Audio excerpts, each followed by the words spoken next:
Non, désolé. Je ne peux pas m'empêcher de rigoler en lisant cette actualité. Pour ce mois de mai, plusieurs ports de Méditerranée vont rester bondés de par leurs bateaux de pêche qui vont devoir rester à quai durant 35 jours. Pourquoi? Je vous le donne en mille. Parce qu'il n'y a plus assez de poissons.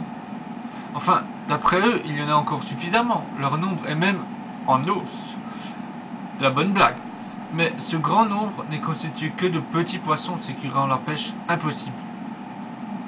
Disons plutôt que la pêche n'est plus assez rentable parce que, en plus des poissons qui ne sont plus assez nombreux, ou trop petits, la hausse du coût du gasoil rend leurs dépenses plus élevées que leurs rentrées. C'est marrant, non? C'est exactement ce que les scientifiques, associations et écologistes disent depuis des années.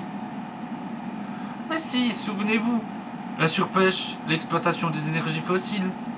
La fin des stocks a été prédite depuis 20 ans au moins, et des centaines de mesures ont été préconisées pour se prévenir de ce genre de scénario. Mais aucune mesure n'a été appliquée pour une rentabilité à court terme aveugle et stupide. On l'avait dit, on l'avait crié, on l'avait hurlé, mais personne ne voulait rien savoir et préférait nous traiter d'illuminés. Le scénario prend donc réalité, ou plutôt commence à prendre réalité. Car vous pensez qu'après cela, une gestion des ressources va se faire? Vous n'y pensez pas? On n'en est pas encore là.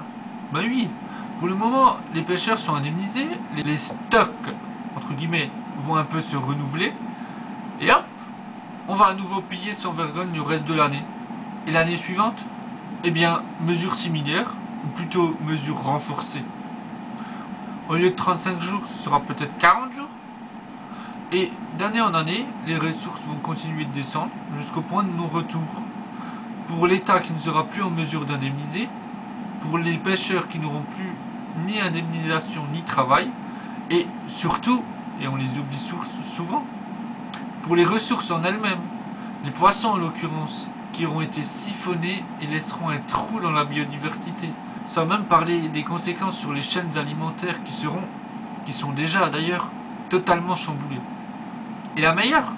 Eh bien, vous l'aurez vu, pas de vagues dans nos médias classiques, parce que cela légitimerait les dires des écolos et remettrait en cause le tout pétrole qui pourtant n'en est qu'à son début de sa fin. Mais dans l'histoire, au final, c'est qui les illuminés?